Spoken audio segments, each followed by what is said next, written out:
அதாவது அவ்வாறான மாநாடுகளை தமிழக அரசு நடத்துவது வரவேற்கத்தக்கது. அதேபோல் இலங்கையிலும்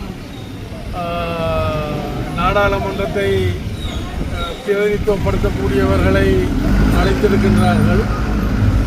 அதுவும் வரவேற்கத்தக்கது. ஏனென்று சொன்னால் உங்களுக்கு தெரியும், நீண்ட காலமாக எங்களுடைய வடமாகாண தமிழ் கடத்தொழிலாளர்கள் பல இன்னல்களை எதிர்கொண்டு வந்து கொண்டிருக்கின்றார்கள். குறிப்பாக இந்திய இழுவமடி படகு, அதாவது எல்லை தாண்டிய அத்துமீறிய சட்டவிரோத தொழில்களை எங்களுடைய கடல் பரப்பில் அவர்கள் செய்கின்றபடியினால் எங்களுடைய வளங்கள் அளிக்கப்படுகின்றது, எங்களுடைய மக்களுடைய வாழ்வாதாரங்கள் சுரண்டப்படுகின்றது. நீண்டகால இந்த பிரச்சனை தொடர்ந்து கொண்டிருக்கின்றது. அந்த வகையில் என்னுடைய காலத்தில் நான் பல முயற்சிகளை எடுத்திருக்கின்றேன். ரெண்டு நாடுகளுக்கும் இடையில் சம்பந்தப்பட்ட பிரச்சனை என்ற வகையில் ராஜதந்திர ரீதியாகவும் அதே நேரத்தில் அதை கட்டுப்படுத்துவதற்கு சட்ட ரீதியாகவும் நடவடிக்கை எடுத்து வந்திருந்தேன். அது அப்பொழுது குறைந்து வந்து கொண்டிருந்தது. ஆனால் தற்போது மீண்டும் அது அதிகரித்து வருகின்ற மாதிரியான ஒரு சூழல் உருவாகி இருக்கின்றது. நம்முடைய கடற்தொழில் சங்க மக்கள் அதை என்னிடம் பல தடவைகள் சமீபத்தில் கூறி வந்திருக்கின்றார்கள். அந்த வகையில் இந்த வாய்ப்பை, இந்த அயலக தமிழர் தின விழாவில் இலங்கைக்கு விடுக்கப்பட்ட அந்த வாய்ப்பை எங்களுடைய தமிழ் நாடாளுமன்ற உறுப்பினர்களும் அதே நேரத்தில் விசேடமாக இந்த புதிய அரசாங்கத்தில் நியமிக்கப்பட்டிருக்கின்ற புதிய கடற்தொழில் அமைச்சருக்கும் அந்த கடமை பொறுப்பெல்லாம் இருக்கின்றது. அவர்கள் இந்த சந்தர்ப்பத்தை பயன்படுத்தி முதலமைச்சர் ஸ்டாலின் அவர்களோடும் தமிழக தலைவர்களோடும் கலந்துரையாடி இந்த பிரச்சனைக்கு ஒரு விரைவான சுமூகமான தீர்வை காண வேண்டும். அதே போல இங்கிருந்து சென்ற இலங்கை பிரதிநிதிகள், கடற்தொழில் அமைச்சர் உட்பட தமிழ்நாட்டு மக்களுக்கும் தமிழ்நாட்டு ஊடகங்களுக்கு ஊடாக தமிழ்நாட்டு மக்களுக்கும் உண்மையான பிரச்சனையை சொல்ல வேண்டும் என்று நான் எதிர்பார்க்கின்றேன். இது இன்றைக்கு நேற்றைக்கு அல்ல, நீண்ட காலம் நான் இந்த கருத்தை வெளிப்படுத்தி வந்திருக்கின்றேன். தைப்பொங்கல் பண்டிகையை முன்னிட்டு ஈழ மக்கள் ஜனநாயக கட்சியின் தலைமை அலுவலகத்தில் இன்றைய தினம் பொங்கல் கொண்டாட்டங்கள் இடம்பெற்றது. இதன்போது கட்சியின் செயலாளர் நாயகம் டக்ளஸ் தேவானந்தா கலந்து கொண்டதுடன் ஊடகங்களுக்கும் கருத்து தெரிவித்தார். நம்மளுடைய விவசாயிகளுடைய ஒரு பண்பாட்டு தினமான பொங்கல் நிகழ்வை நாங்கள் இன்று சிறப்பாக கொண்டாடி இருக்கின்றோம். அதற்கு வேலை சேர்க்கக்கூடிய வகையில் எங்களுடைய சாதனை புயல்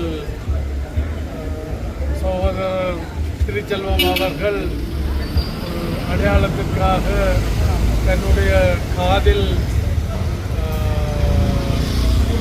கட்டி, 2 காதுகளிலும் கைத்தை கட்டி ஒரு காரம் நிறைந்த வாகனம் ஒன்றை இழுத்து சாதனை புரிந்திருக்கின்றார்.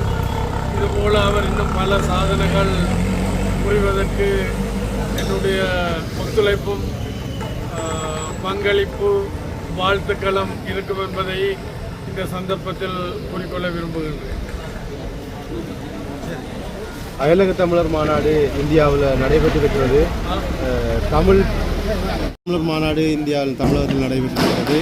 தமிழ் பிரதிநிதிகள் போயிருக்கிறாங்க. இது தொடர்பாக அதாவது அவ்வாறான மாநாடுகளை தமிழக அரசு நடத்துவது வரவேற்கத்தக்கது. அதேபோல் இலங்கையிலும் நாடாளுமன்றத்தை பிரதிநிதித்துவப்படுத்தக்கூடியவர்களை அழைத்திருக்கின்றார்கள்.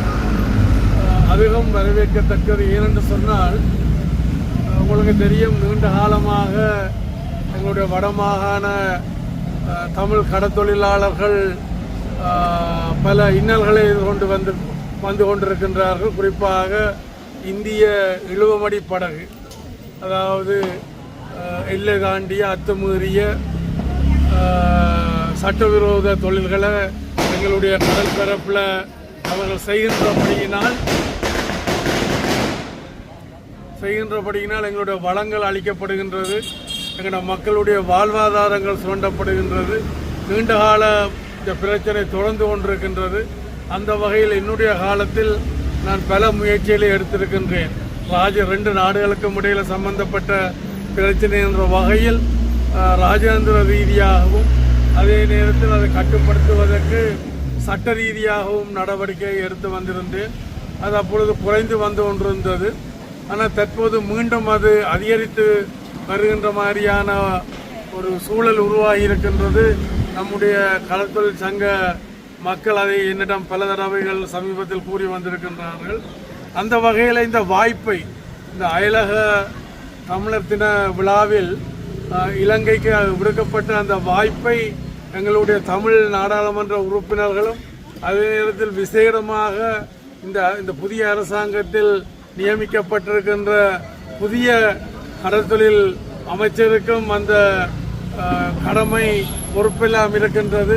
அவர்கள் இந்த சந்தர்ப்பத்தை பயன்படுத்தி முதலமைச்சர் ஸ்டாலின் அவர்களோடும் தமிழக தலைவர்களோடும் கலந்துரையாடி இந்த பிரச்சனைக்கு ஒரு விரைவான சுமூகமான தீர்வை காண வேண்டும். அதே போல இங்கிருந்து சென்ற இலங்கை பிரதிநிதிகள் கடற்தொழில் அமைச்சர் உட்பட தமிழ்நாட்டு மக்களுக்கும் தமிழ்நாட்டு ஊடகங்களுக்கு ஊடாக தமிழ்நாட்டு மக்களுக்கும் உண்மையான பிரச்சனையை சொல்ல வேண்டும் என்று நான் எதிர்பார்க்கின்றேன். இது இன்றைக்கு நேற்றைக்கு என்றல்ல, நீண்ட காலம் நான் இந்த கருத்தை வெளிப்படுத்தி வந்திருக்கின்றேன். ஜனாதிபதி அனுரகுமார் திசாநாயக்க இன்று சீனாவுக்கு சென்றிருக்கிறார்.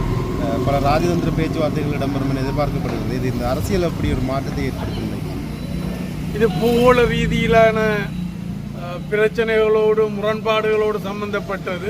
நாங்கள் பொறுத்திருந்து தான் பார்க்க வேண்டும். அதே போல இந்த ஆட்சியாளர்கள் பதவிக்கு வர முதல் பல விடயங்களை சொல்லி வந்தார்கள். நாங்கள் வந்தவுடனே அதை செய்வோம் இதை செய்வோம் என்று சொல்லி. ஆனால் இன்றைக்கு தென்னிலங்கை மக்கள் வெளிப்படையாக தங்களுடைய கருத்துக்களை வெளிப்படையாக சொல்லுகின்றார்கள். இவர்கள் சொல்வதொன்று செய்வதொன்று, என்னத்தை சொன்னார்களோ அதை செய்யவில்லை என்று சொல்லி.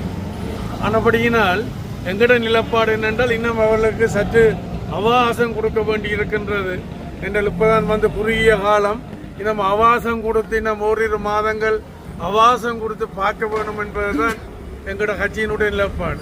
தேசிய மக்கள் சக்தியினால் கொண்டு வரப்பட இருக்கின்ற புதிய அரசியலமைப்பு வரைவு ஒற்றையாட்சிக்கு உட்பட்டதாக இருக்கக்கூடாது என்கின்ற அடிப்படையில் தமிழ் தேசிய பரப்பில் இருக்கக்கூடிய கட்சிகளினுடைய ஒன்றிணைவு தொடர்பாக அதிகமாக பேசப்படுகிறது. இது தொடர்பான இந்த புதிய வரைவு தொடர்பான உங்களுடைய நிலைப்பாடு?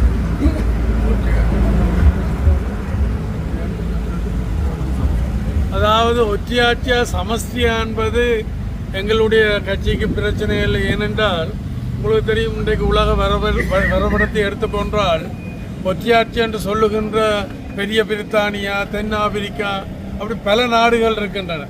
ஒற்றையாட்சிகளை சமஸ்தியை விட கூட இன்றைக்கு கனடா அல்லது ஆஸ்திரேலியாவில் சமஸ்தி என்று சொல்லப்படுகின்ற அந்த ஆட்சிக்கு உட்பட்ட கட்டமைப்பை விட ஒரு பலமான கட்டமைப்பு, ஒரு வலுவான அதிகாரங்கள் ஒற்றையாட்சி கீழே வழங்கப்பட்டிருக்கின்றன. நடைமுறையில் நாங்கள் காணக்கூடிய மாதிரி இருக்கின்றது. அப்படியே இங்கே ஒற்றையாட்சியா அல்லது சமஸ்தியான்ற பிரச்சனை அல்ல, சாரம்சம் தான் பிரச்சனை.